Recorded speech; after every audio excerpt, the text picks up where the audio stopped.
नमस्कार दोस्तों, आज हम बात करने जा रहे हैं एक अत्यंत महत्वपूर्ण और विचारोत्तेजक पुस्तक की, skin in the game, hidden asymmetries in daily life, जिसे लिखा है विश्व प्रसिद्ध लेखक, दार्शनिक और पूर्व वित्तीय व्यापारी नासिन निकोलस लेखक ने। नासिन लेखक अपनी इंसेर्टो सीरीज के लिए जाने जाते हैं, जिसमें the black swan, antifragile और फूल्ड बाय रैंडमनेस जैसी प्रसिद्ध पुस्तकें शामिल हैं। स्किन इन द गेम इस सीरीज की 5वीं पुस्तक है और 2018 में प्रकाशित हुई थी। यह पुस्तक 4 मुख्य विषयों पर केंद्रित है: अनिश्चितता और ज्ञान की विश्वसनीयता, मानवीय मामलों में समरूपता यानी निष्पक्षता और न्याय, लेन देन में सूचना साझाकरण और जटिल प्रणालियों में तर्कसंगता। स्किन इन द गेम का अर्थ। सबसे पहले यह समझना जरूरी है कि स्किन इन द गेम का वास्तव में मतलब क्या है। सरल शब्दों में कहें तो स्किन इन द गेम का अर्थ है आपके निर्णयों और कार्यों के परिणामों में आपकी व्यक्तिगत हिस्सेदारी होना। जब आप कोई निर्णय लेते हैं तो उसके अच्छे और बुरे दोनों परिणामों को भुगतना आपकी जिम्मेदारी है। यदि आपको लाभ मिलता है तो आपको हानि का भी जोखिम उठाना चाहिए। यदि आप दूसरों पर जोखिम थोपते हैं और उन्हें नुकसान होता है तो आपको भी इसकी कीमत चुकानी होगी। लेखक का मुख्य तर्क यह है कि स्किन इन द गेम केवल निष्पक्षता, व्यावसायिक दक्षता और जोखिम प्रबंधन के लिए ही आवश्यक नहीं है, बल्कि दुनिया को समझने के लिए भी यह अनिवार्य है। हम्मुराबी का कानून, 3800 साल पुरानी बुद्धिमत्ता। लेखक अपनी बात की शुरुआत बेबीलोन के राजा हम्मुराबी के प्राचीन कानून से करते हैं, जो लगभग 3800 साल पुराना है। हम्मुराबी के सबसे प्रसिद्ध कानूनों में से एक यह था: यदि कोई निर्माता किसी के लिए घर बनाता है और वह घर गिर जाता है और घर के मालिक की मृत्यु हो जाती है तो उस निर्माता को मृत्युदंड दिया जाएगा। यह कानून आज के समय में बेहद कठोर लग सकता है, लेकिन यह स्किन इन द गेम का एक आदर्श उदाहरण है। इस कानून के कारण निर्माता अपने काम में पूरी ईमानदारी और सावधानी बरतते थे। जो निर्माता ठीक से काम नहीं कर सकते थे या धोखाधड़ी करने की कोशिश करते थे, वे जल्द ही इस व्यापार से बाहर हो जाते थे।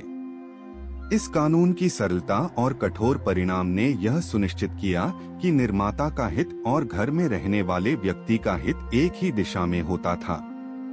इसने निर्माण की गुणवत्ता को बढ़ाया और समाज को सुरक्षित बनाया। आधुनिक समाज की समस्या, असहमति। लेखक का कहना है कि आज की दुनिया में सबसे बड़ी समस्या यह है कि बहुत से लोग, विशेष रूप से जो महत्वपूर्ण पदों पर हैं, उन्हें अपने निर्णयों के नकारात्मक परिणाम नहीं भुगतने पड़ते।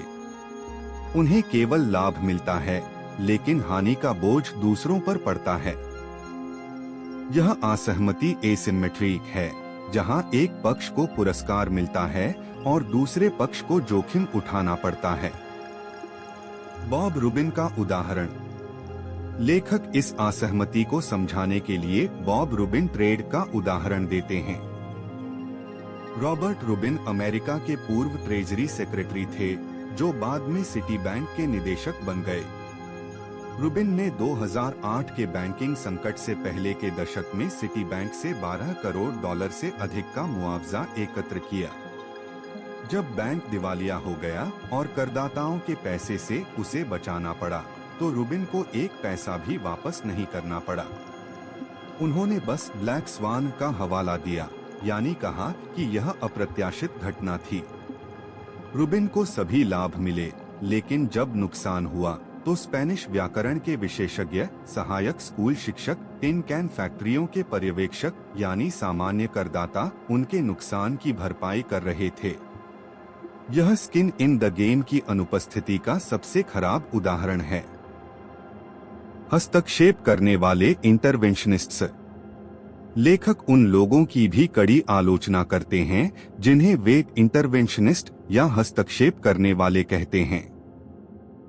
ये वे लोग हैं जो दूसरों को सलाह देते हैं या महत्वपूर्ण निर्णय लेते हैं, लेकिन उनके परिणामों को नहीं झेलते।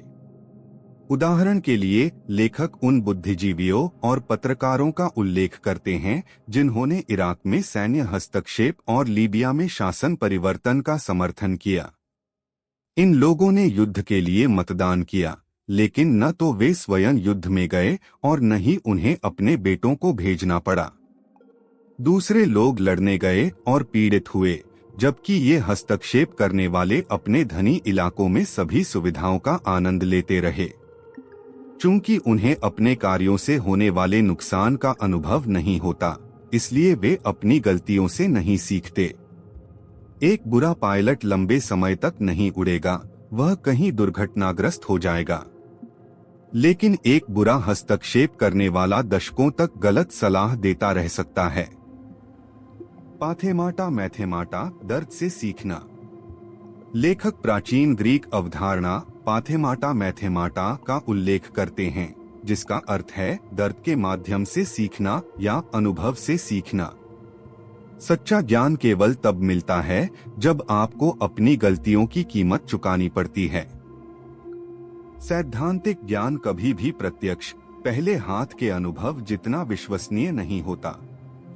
आप सार्वजनिक बोलने के बारे में कितना भी पढ़ लें, लेकिन जब तक आप वास्तव में लोगों के सामने बोलना शुरू नहीं करेंगे, तब तक आप सुधार नहीं कर पाएंगे। जब हमारे पास स्किन इन द गेम होता है, तो हम परिणाम की परवाह करते हैं और अधिक प्रेरित होते हैं। हम नए समाधान खोजते हैं, कड़ी मेहनत करते हैं और लंबे समय तक डटे रहते हैं। लेखक का कहना है कि किताबों से साहस का अध्ययन करने से आप साहसी नहीं बन जाते, ठीक उसी तरह जैसे कुत्ते का मांस खाने से आप कुत्ता नहीं बन जाते। साहस को अभ्यास और अनुभव से विकसित करना होता है। बुद्धिजीवियों की आलोचना। लेखक उन बुद्धिजीवियों और नौकरशाहों की कड़ी आलोचना करते हैं जो सिद्धांत तो देते हैं, लेकिन व्यावहारिक अनुभव नहीं रखते। उन्हें इंटेलेक्चुअल यट आइडियट या बुद्धिजीवी फिर भी मूर्ख कहते हैं। जब लोगों को अपने निर्णयों के परिणामों का सामना नहीं करना पड़ता, तो वे भ्रमित हो जाते हैं और अव्यावहारिक नीतियां बनाते हैं। ये लोग जटिल सिद्धांत बनाते हैं जो वास्तविक दुनिया में काम नहीं करते। लेखक का मानना है कि नौकरशाही एक ऐसा निर्माण है जिसके द्वारा एक व्यक्ति को सुविधाजनक रूप से अपने कार्यों के परिणामों से अलग कर दिया जाता है। इसलिए हम ऐसे लोगों से भरे हुए हैं जो शाब्दिक रूप से मानसिक रूप से भ्रमित हैं, क्योंकि उन्हें कभी भी अपने कार्यों के परिणामों की कीमत नहीं चुकानी पड़ती। अल्पसंख्यक नियम माइनॉरिटी रूल। लेखक एक अत्यंत रोचक अवधारणा प्रस्तुत करते हैं जिसे अल्पसंख्यक नियम कहते हैं। इस नियम के अनुसार एक छोटा लेकिन दृढ़ और अडिग अल्पसंख्यक समूह बड़ी बहुसंख्या पर अपनी इच्छा थोप सकता है। यह तब होता है जब अल्पसंख्यक समूह किसी विकल्प पर बहुत अडिग होता है, जबकि बहुसंख्यक को वास्तव में कोई फर्क नहीं पड़ता। उदाहरण के लिए, यदि एक छोटा समूह केवल हलाल या कोशेर भोजन खाने पर अडिग है और बहुसंख्यक को कोई आपत्ति नहीं है, तो अंततः सभी भोजन हलाल या कोशेर हो जाएगा, क्योंकि यह सबसे आसान समाधान है। यह नियम यह समझाता है कि कुछ सांस्कृतिक या आहार प्रथाएं कैसे फैलती हैं, बहुसंख्यक समर्थन के कारण नहीं, बल्कि अल्पसंख्यक की दृढ़ता के कारण। यह निर्णय लेने की शक्ति और प्रभाव में असमानता को रेखांकित करता है। नैतिकता, गोल्डन रूल बनाम सिल्वर रूल। हम सभी गोल्डन रूल या स्वर्णिम नियम से परिचित हैं। दूसरों के साथ वैसा व्यवहार करें जैसा आप चाहते हैं कि वे आपके साथ करें। लेकिन लेखक का मानना है कि सिल्वर रूल या रजत नियम बेहतर है। दूसरों के साथ वह व्यवहार न करें जो आप नहीं चाहते कि वे आपके साथ करें। सिल्वर रूल बेहतर क्यों है? क्योंकि यह नकारात्मक पर केंद्रित है। यह उन विशिष्ट तरीकों की पहचान करना आसान है जिनसे आप व्यवहार नहीं करना चाहते, उन सभी तरीकों की पहचान करने की तुलना में जिनसे आप व्यवहार करना चाहते हैं।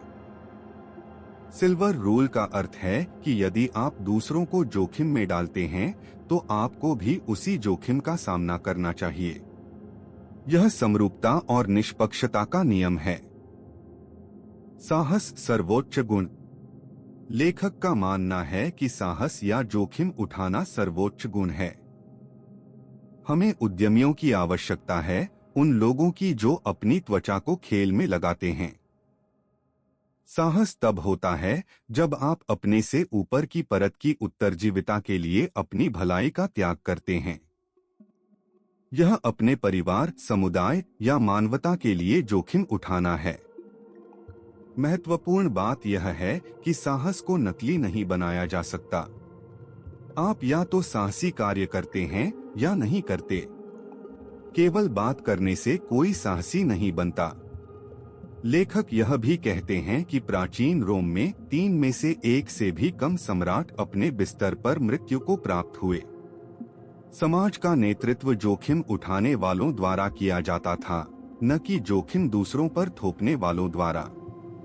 लिंडी इफेक्ट, समय की कसौटी। लिंडी इफेक्ट एक अत्यंत महत्वपूर्ण सिद्धांत है जो बताता है कि गैर नाशवान चीजें जैसे विचार, किताबें, तकनीक समय के साथ कैसे व्यवहार करती हैं। लिंडी इफेक्ट कहता है कि जो चीज जितने लंबे समय तक जीवित रही है, उसके उतने ही लंबे समय तक और जीवित रहने की संभावना है। उदाहरण के लिए, यदि कोई किताब 100 साल तक प्रासंगिक रही है, तो यह संभवतः अगले 100 साल तक भी प्रासंगिक रहेगी। यह क्यों होता है? क्योंकि समय एक निर्मम फिल्टर है। जो चीजें प्रभावी और उपयोगी होती हैं, वे समय के साथ जीवित रहती हैं। जो कमजोर या अप्रभावी होती हैं, वे समाप्त हो जाती हैं। इसलिए जब आपकी दादी आपको कोई सलाह देती है जो उसने अपनी दादी से सुनी थी, तो उस पर ध्यान दें।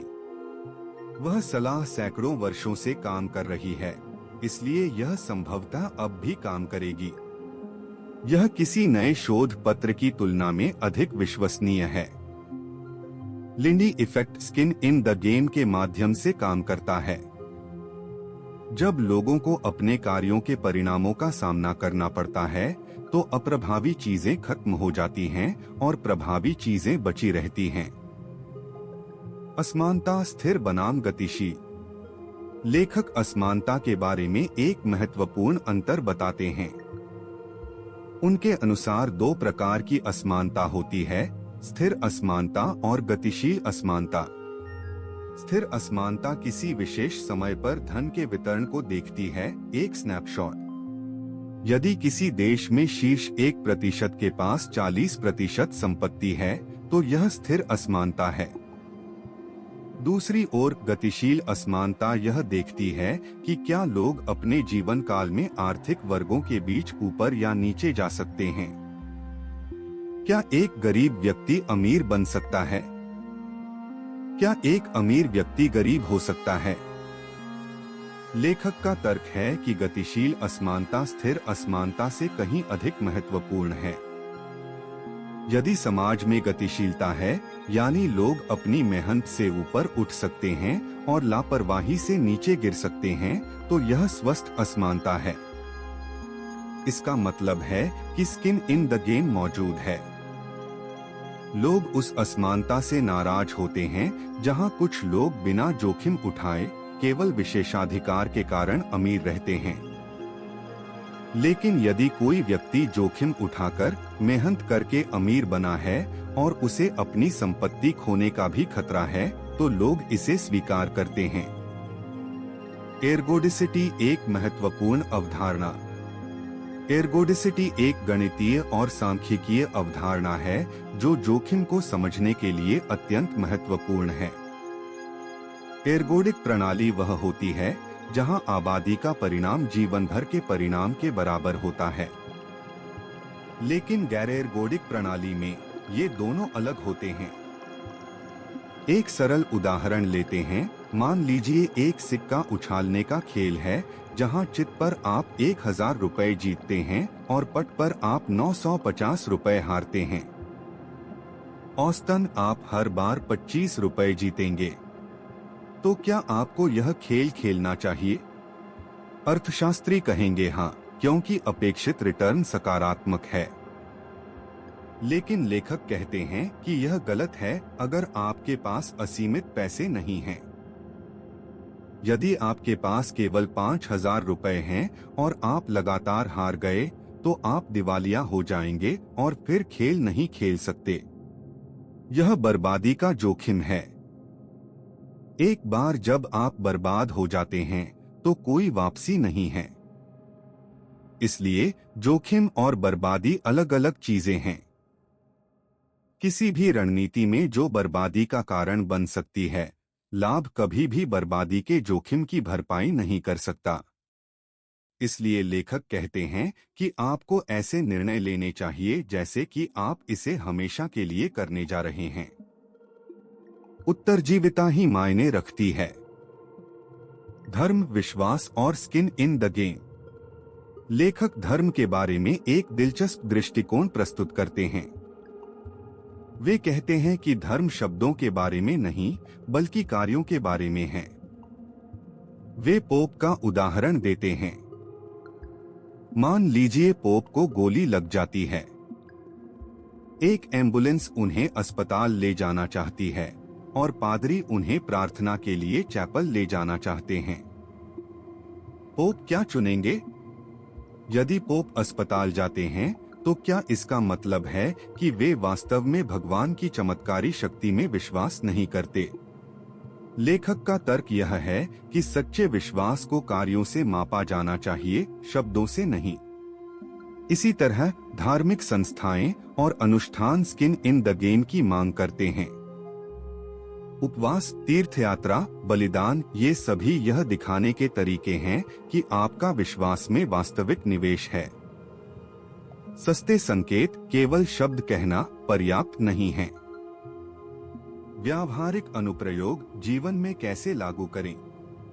अब आइए देखें कि हम स्किन इन द गेम के सिद्धांत को अपने जीवन में कैसे लागू कर सकते हैं।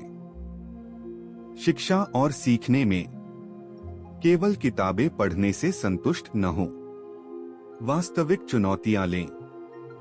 यदि आप कुछ सीख रहे हैं तो उसे व्यवहार में लाएं। एक परीक्षा दें, एक प्रतियोगिता में भाग लें या अपनी सीख को सार्वजनिक रूप से साझा करें। दबाव और जवाबदेही आपकी सगाई और ध्यान को बढ़ाएगी।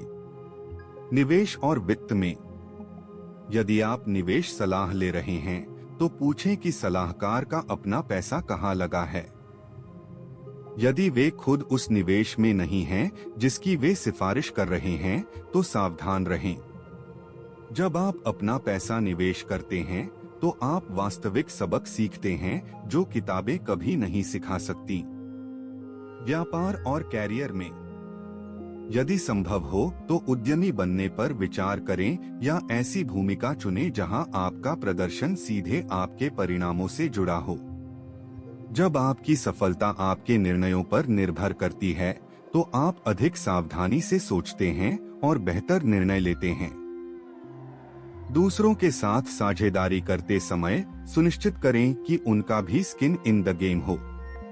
उनका मुआवजा उनके प्रदर्शन से जुड़ा होना चाहिए। सलाह देने और लेने में किसी ऐसे व्यक्ति से सलाह न लें जो आपकी स्थिति में कभी नहीं रहा या जिसे आपके निर्णय के परिणामों का सामना नहीं करना पड़ेगा। और जब आप सलाह दें तो केवल तभी दें जब आप उसके परिणामों के लिए जिम्मेदार होने को तैयार हों। दैनिक जीवन में अपने कार्यों की जिम्मेदारी लें।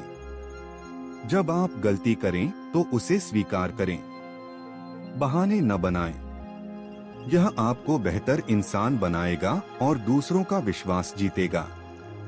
मुख्य संदेश और शिक्षाएं। आइए इस पुस्तक की मुख्य शिक्षाओं को संक्षेप में देखें। पहला, स्किन इन द गेम का होना केवल नैतिकता का मामला नहीं है, बल्कि दुनिया को सही तरीके से समझने और प्रभावी निर्णय लेने के लिए आवश्यक है। दूसरा, असम्मिति, जहां एक व्यक्ति को लाभ मिलता है लेकिन दूसरे को नुकसान उठाना पड़ता है, समाज की सबसे बड़ी समस्याओं में से एक है। हमें ऐसी प्रणालियां बनानी चाहिए जहां निर्णय लेने वाले को भी परिणाम भुगतने पड़े। तीसरा, वास्तविक सीख अनुभव से आती है, सिद्धांत से नहीं। दर्द, गलतियां और प्रत्यक्ष परिणाम हमें वह सिखाते हैं जो किताबें नहीं सिखा सकती। चौथा, छोटे लेकिन दृढ़ समूह बड़े समूहों को प्रभावित कर सकते हैं।